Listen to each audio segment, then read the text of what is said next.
ক্ষমতা পেয়েই চমক নিয়ে হাজির হয়েছেন প্রধানমন্ত্রী তারেক রহমান।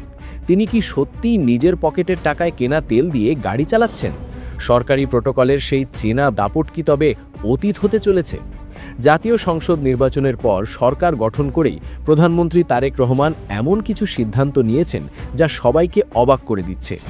বিশেষ করে ভিআইপি কালচার বা ভিআইপিদের চলাফেরার যে চিরাচরিত দৃশ্য আমরা দেখে অভ্যস্ত, তাতে বড় ধরনের পরিবর্তনের দেখা মিলছে।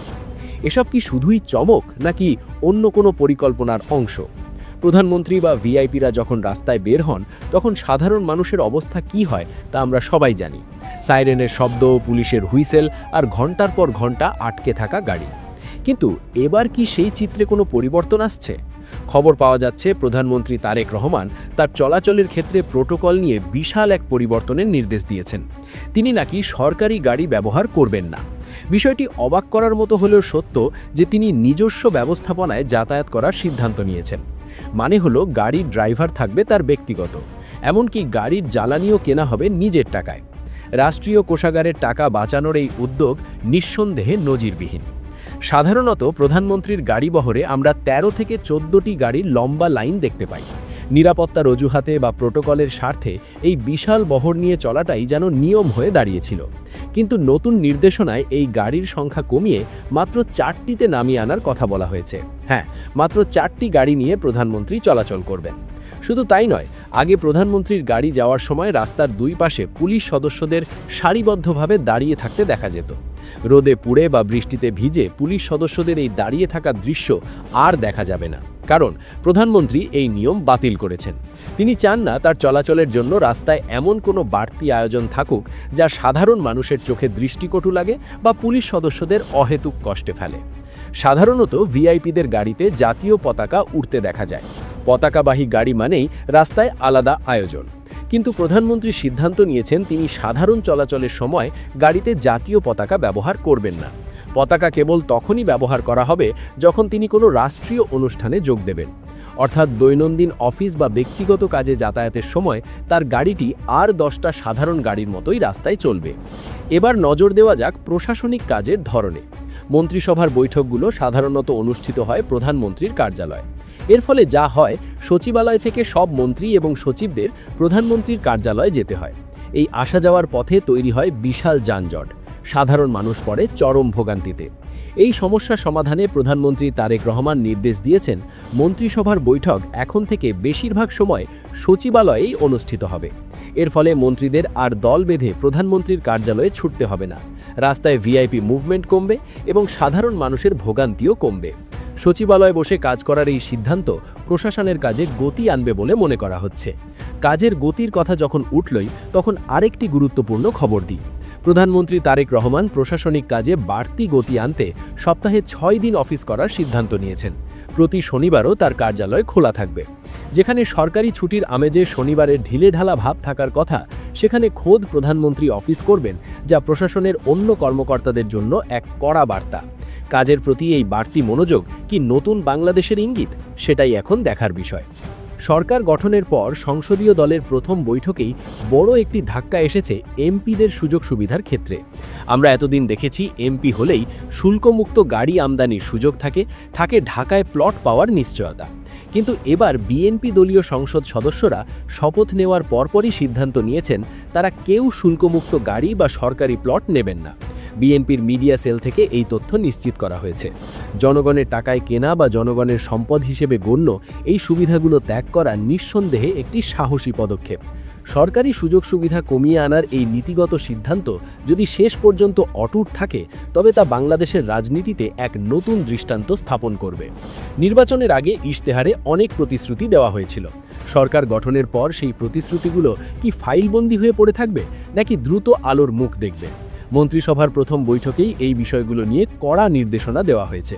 বিশেষ করে ফ্যামিলি কার্ড, বৃক্ষরোপণ এবং খাল খনন কর্মসূচি নিয়ে জোর আলোচনা হয়েছে। ফ্যামিলি কার্ডের বিষয়টি নিয়ে সাধারণ মানুষের আগ্রহের শেষ নেই, কারণ এর সাথে সরাসরি আর্থিক সুবিধার সম্পর্ক রয়েছে। এই কার্ডের মাধ্যমে সুবিধাবঞ্চিত মানুষের কাছে সহায়তা পৌঁছে দেওয়ার কাজ যাতে দ্রুত শুরু হয়, সে ব্যাপারে সংশ্লিষ্টদের নির্দেশ দেওয়া হয়েছে। সরকার মাত্র দায়িত্ব নিয়েছে, কিন্তু এখনই তারা আগামী ১৮০ দিনের বা ৬ মাসের একটি রোড ম্যাপ তৈরি করার কথা ভাবছে। সরকার অগ্রাধিকার ভিত্তিতে কর্মসূচি বাস্তবায়নের জন্য এই 180 দিনের পরিকল্পনা ঘোষণা করবে। রমজান মাসে যাতে দ্রব্যমূল্য নিয়ন্ত্রণে থাকে এবং মানুষ স্বস্তিতে রোজা রাখতে পারে সেদিকে বিশেষ নজর দেওয়ার কথা বলা হয়েছে। বিদ্যুতের সরবরাহ যাতে স্বাভাবিক থাকে সেই নির্দেশও এসেছে খোদ প্রধানমন্ত্রীর কাছ থেকে। এছাড়া গণমাধ্যম কমিশন গঠন নিয়েও কাজ করার ইঙ্গিত পাওয়া গেছে। মন্ত্রিসভার অন্য সদস্যরাও বসে নেই। পররাষ্ট্রমন্ত্রী শামা ওবায়েদ জানিয়েছেন, জনগণ যে ম্যান্ডেট দিয়েছে বা বিশ্বাস স্থাপন করেছে তা পূরণে প্রতিটি মন্ত্রণালয়কে কার্যকর ভূমিকা রাখতে হবে। অন্যদিকে শ্রম এবং কর্মসংস্থান ও প্রবাসী কল্যাণ মন্ত্রণালয়ের দায়িত্বে থাকা নুরুল হক দুর্নীতির বিরুদ্ধে কঠোর অবস্থানের কথা বলেছেন। তিনি স্পষ্ট করেছেন যে তার মন্ত্রণালয়কে দুর্নীতির প্রভাবমুক্ত রেখে দৃশ্যমান উন্নয়ন করতে হবে। মাত্র কয়েক কার্যদিবসের মধ্যে নেওয়া এসব সিদ্ধান্ত অনলাইন অফলাইন সব জায়গায় আলোচনার ঝড় তুলেছে। যদিও এসব কতটুকু বাস্তবায়িত হবে সেটাই দেখার বিষয়। সবচেয়ে বড় প্রশ্ন হলো ফ্যামিলি কার্ড নিয়ে। নির্বাচনী প্রতিশ্রুতি অনুযায়ী পবিত্র ঈদ উল ফিতরের আগেই এই কার্ড বিতরণের সিদ্ধান্ত নিয়েছে সরকার। কৃষি ও খাদ্যমন্ত্রী আমিন উর রশিদ জানিয়েছেন, খুব দ্রুতই এই প্রক্রিয়া শুরু হবে। সম্প্রতি ফ্যামিলি কার্ড চালুর কর্মসূচি চূড়ান্ত করার জন্য আন্তঃমন্ত্রণালয় সভা অনুষ্ঠিত হয়েছে, যেখানে সভাপতিত্ব করেছেন তারেক রহমান নিজেই। এই সভায় ঠিক করা হয়েছে যে কাদের হাতে সবার আগে এই কার্ড তুলে দেওয়া হবে। সিদ্ধান্ত অনুযায়ী প্রাথমিকভাবে হতদরিদ্র নারীদের এই ফ্যামিলি কার্ড দেওয়া হবে। এখন প্রশ্ন হলো, কার্ডে কত টাকা থাকবে? জানা গেছে, কার্ডধারীরা এর মাধ্যমে নগদ 2000 থেকে 2500 টাকা পর্যন্ত আর্থিক সহায়তা পেতে পারেন।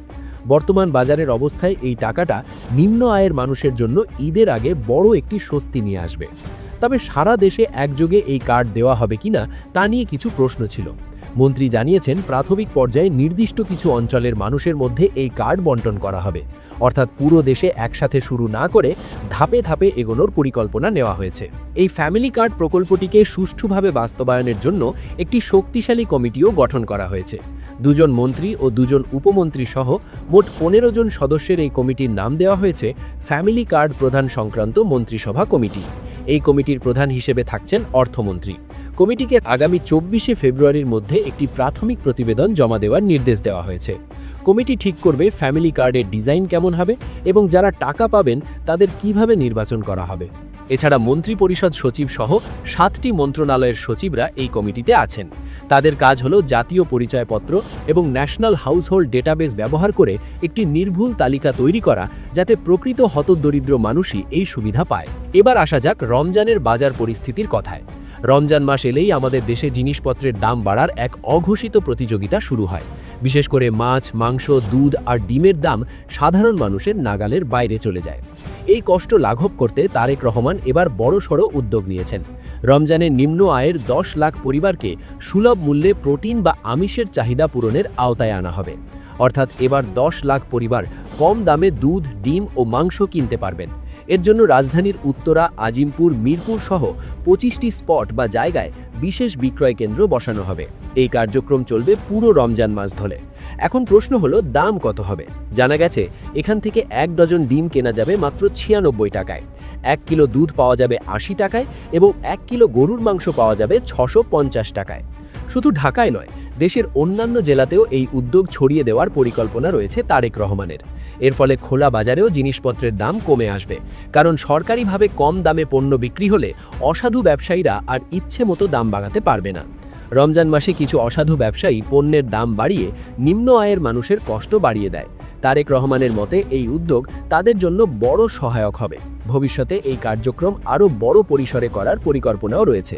এছাড়া নির্বাচনী অঙ্গীকার হিসেবে কৃষি কার্ড এবং হেলথ কার্ড চালুর কথাও ভাবছেন তারেক রহমান। অর্থাৎ তারেক রহমান শুরুতেই বেশ কিছু ব্যতিক্রমী সিদ্ধান্ত নিয়েছেন। এখন এসব কতটুকু বাস্তবায়িত করতে পারবেন তারেক রহমান সেটা কদিন পরেই দেখা যাবে, কেননা আসল চ্যালেঞ্জ হলো বাস্তবায়ন। অতীতেও আমরা অনেক ভালো ভালো উদ্যোগের কথা শুনেছি, কিন্তু মাঠ পর্যায়ে গিয়ে আর তা সঠিকভাবে বাস্তবায়িত হয়নি। ফ্যামিলি কার্ডের তালিকা তৈরিতে যাতে কোনো স্বজনপ্রীতি বা দুর্নীতি না হয় এবং সবাই যাতে এই টাকা পায় সেটা নিশ্চিত করাটাই হবে বড় পরীক্ষা। একইভাবে রমজানের পণ্য যাতে কালো বাজারে চলে না যায় সেদিকেও কড়া নজরদারি প্রয়োজন। রমজান শুরু হলেও এখনও নিত্যপণ্যের দাম সুলভ হয়নি। 180 দিনের রোডম্যাপ বাস্তবায়ন কতটুকু সফল হবে সেটার উপরই নির্ভর করছে তারেক রহমানের প্রাথমিক সাফল্য। এই বিষয়টি নিয়ে আপনার কি মতামত তা জানিয়ে দিন আমাদের কমেন্ট সেকশনে।